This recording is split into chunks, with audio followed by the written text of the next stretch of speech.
Hello guys, good morning to all of you. How are you? Oh, fit and fine. Thank you बेटा. I am proud of you कि आप लोग fit and fine है. लेकिन बेटा आप लोग को याद है आज कौन सा चैप्टर पढ़ना है? याद है? थैंक यू बेटा. इसका मतलब आप लोग रेगुलर क्लास कर रहे हैं, यानी कि चैप्टर नंबर 14 इंफैटिक सेंटेंसेस. लेकिन बेटा चैप्टर शुरू करने से पहले, चैप्टर स्टार्ट करने से पहले मैं आप लोग को एक मैसेज देना चाहता हूं. सुनना चाहते हैं बेटा? क्योंकि मैं प्रोफेशनली एक ऑथर हूं, एक राइटर हूं, इसलिए कविता भी लिखता हूं और इंग्लिश स्पोकन एंड ग्रामर की बुक्स भी लिखता हूं और शेरो शायरी भी कभी कभी छोटा मोटा लिख लिया करता हूं. बेटा लड़कियां हमेशा ब्लेम करती है लड़कों पर कि लड़के शरारती होते हैं, लड़के बदमाश होते हैं. इसलिए मैंने कलम उठाया और लिखा कि आई हो आसमां से जमी पर परी की तरह. परी बड़ी खूबसूरत चीज का नाम है बेटा, ध्यान दो आप लोग, खासकर लड़कियां जो क्लास में बैठी है वो ध्यान दे कि आई हो आसमां से जमी पर परी की तरह, चलती हो उड़ती पवन की तरह. इस जहां में भाइयों की कमी नहीं है, पहले चलना तो सीखो बहनों की तरह, पहले चलना तो सीखो बहनों की तरह. बहरहाल आइए हम लोग चैप्टर देखते हैं इंफैटिक सेंटेंसेस. बेटा इंफैटिक सेंटेंसेस मुख्य रूप से 3 पार्ट में जो है बटे होते हैं. समझ में आ रही बेटा? यानी कि इंफैटिक का मतलब होता है जोरदार. क्या होता है? जोरदार. यानी किसी वाक्य पर जोर डालेंगे, दबाव देंगे. इंफेसिस. समझ में आ रही है बेटा? आइए हम जो एग्जाम्पल देंगे तो समझ में आएगा. यानी कि इंफैटिक जो है हम लोग इट पर बनाते हैं, यानी कि इट पर जो सेंटेंसेस बनते हैं, बनाए जाते हैं, उस पर इंफैटिक सेंटेंसेस हम लोग बनाते हैं. कोई दिक्कत? तो 2 नंबर में हम लोग टेंस में बनाते हैं, यानी कि टेंस पर भी इंफैटिक सेंटेंसेस बनाए जाते हैं. तीसरा आता है बेटा इंपरेटिव सेंटेंसेस, यानी कि इंपरेटिव सेंटेंसेस पर भी इंफैटिक सेंटेंस बनाए जाते हैं. कोई दिक्कत? लेकिन ये तीनों चैप्टर को, ये 3 चैप्टर हो गया, यानी कि emphatic sentence on it, emphatic sentence on tense, emphatic sentence on imperative sentence. तो हम लोग इंपरेटिव सेंटेंस आज हम लोग नहीं पढ़ेंगे, यानी कि इंफैटिक ऑन इंपरेटिव सेंटेंस आज हम लोग नहीं पढ़ेंगे.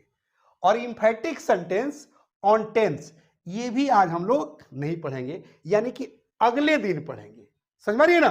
अगले पार्ट में हम पढ़ाएंगे, पार्ट वाइज पढ़ाएंगे. आज हम लोग सिर्फ इट पढ़ेंगे, यानी कि emphatic sentences on it, on tense and on imperative sentence अगले क्लास में पढ़ेंगे, अगले पार्ट में पढ़ेंगे. कोई दिक्कत बेटा? चूंकि इंफैटिक सेंटेंसेस ये 2 चीजों को कवर करता है, English spoken and English grammar. इसलिए इसे एकदम इत्मीनान से, सावधान होकर, एकदम केयरफुली पढ़ने की आवश्यकता है बेटा. ठीक है ना बेटा? आइए आप लोग ध्यान दीजिए, बिल्कुल समझ में आएगा. और नेचुरल एंड फराटेदार आप लोग इंग्लिश भी बोलेंगे और ग्रामर पर भी कमांड कर लेंगे मात्र 5 मिनट के अंदर. आइए देखते हैं इंफैटिक सेंटेंस में. अगर इंफैटिक सेंटेंस अगर इट पर हम लोग बनाए तो कैसे बनता है, आइए देखते हैं. सबसे पहले इसका हम लोग स्ट्रक्चर देख लेंगे, यानी कि स्ट्रक्चर क्या होगा? इट. अब प्रेजेंट टेंस होगा तो इज, अब पास्ट टेंस होगा तो वाज. समझ में रहे बेटा? उसके बाद जो है SUB, यानी कि सब्जेक्ट. उसके बाद जो है यहीं पर हम लोग रोकेंगे फर्स्ट पार्ट में. 2 पार्ट करके इसको हम लोग पढ़ेंगे ताकि ज्यादा समझ में आएगा. यानी कि इसको हम लोग ये कर दें कि स्टेप 1. क्या कर ले बेटा? स्टेप 1. जैसे अब सेंटेंस आएगा it is I. It is I का मतलब क्या होता है बेटा? मैं ही तो हूं। अब देखिए तो जोर दे रहा है मैं हूं, ये सिंपल सेंटेंस हो गया। लेकिन कहा जाए कि मैं ही तो हूं, ये जोरदार सेंटेंस हो गया, इंफैटिक, इस पर जोर पड़ रहा है। जैसे कहा जाए कि इट इज यू। देखो बेटा, सबसे जो है ध्यान देने की बात है कि इज जो है सबके साथ लगता है, यानी कि आई भी लगा है तो इज, यू भी लगा है तो इज। क्योंकि इस इज का लगाव इट से है, सब्जेक्ट यानी कि आई और यू से नहीं है, इसलिए घबराने की जरूरत नहीं है बेटा। अब देखिए कहा जाए कि इट इज दे, वही लोग तो हैं, इट इज यू, तुम ही तो हो। कहा जाए कि इट इज वी, हम ही लोग तो हैं। समझ रही ना, जैसे किसी व्यक्ति का नाम रख दिया जाए कि इट इज राम, राम ही तो है। समझ रही ना, राम के जगह पर अगर कह दिया जाए सीता, कि इट इज सीता, सीता ही तो है। समझ रही ना, अब इसके आगे जब सेंटेंस बढ़ाएंगे तो अब ज्यादा समझ में आएगा, घबराने की जरूरत नहीं है, एकदम इत्मीनान से आप लोग पहले क्लास कीजिए। अब हम पास्ट टेंस में लेकर जाए, वाज की बात करें तो कहा जाए कि it was I, it was I मतलब मैं ही तो था। कहा जाए कि इट वाज यू, आप ही तो थे या तुम ही तो थे। कहा जाए इट वाज दे, वही लोग तो थे। कहा जाए इट वाज राम या इट वाज सीता। समझ रहे, इट वाज राम, राम ही तो था, या इट वाज सीता, सीता ही तो थी। समझ रही उठा। अब कहा जाए कि लालू ही तो था तो कहेंगे इट वाज लालू। समझ रहे ना, कहा जाए कि मुन्ना ही तो था, इट वाज मुन्ना। समझ रहे ना, यानी कि प्रेजेंट में और पास्ट में कैसे जो है इंफैटिक सेंटेंस बन रहे हैं। समझ में आ रहा है, कोई दिक्कत? अब आइए इसी सेंटेंस को थोड़ा सा लंबा करेंगे, लॉन्ग करेंगे। कैसे? तो कंजक्शन के माध्यम से। कोई दिक्कत? आइए देखते हैं। जैसे बेटा हु जो है एक कंजक्शन है। क्या है बेटा? हु एक कंजक्शन है। और कंजक्शन का काम क्या होता है?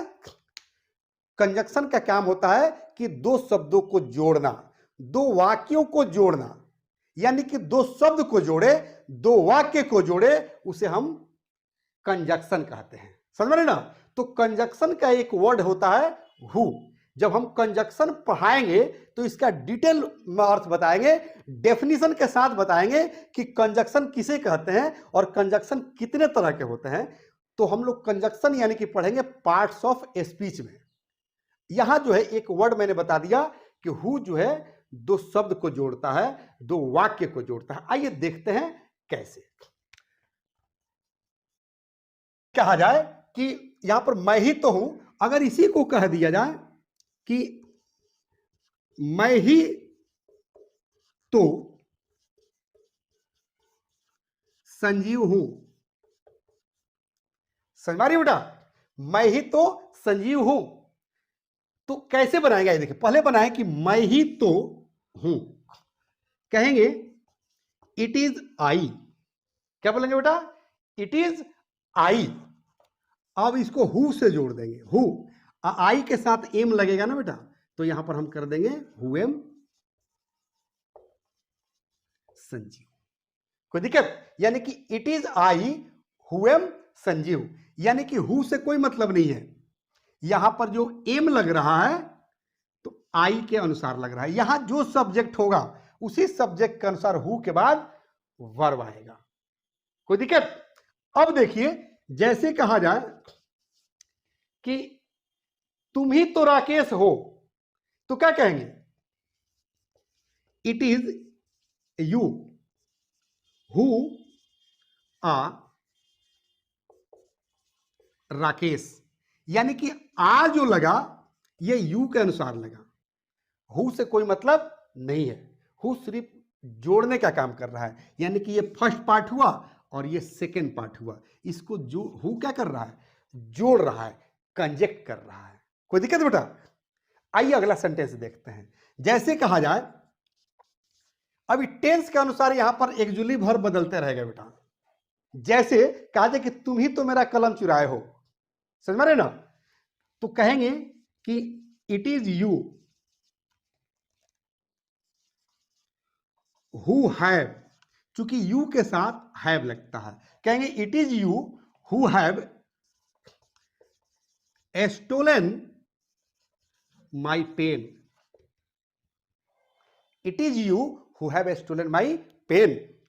कहेंगे कि आप ही ने तो रामायण लिखी है, तो कहेंगे it is you who have written the Ramayan.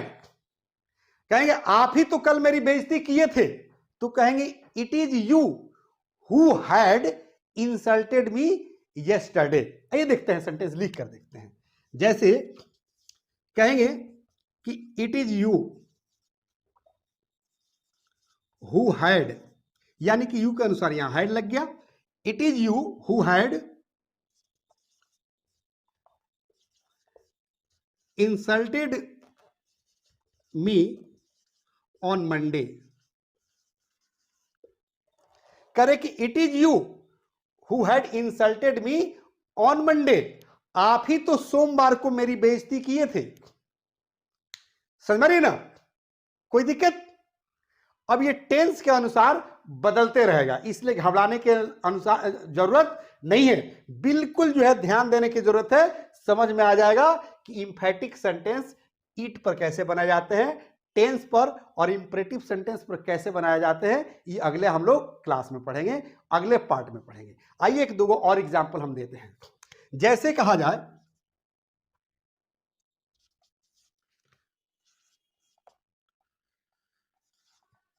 It was they. It was they मतलब वही लोग तो थे, कहेंगे it was they who where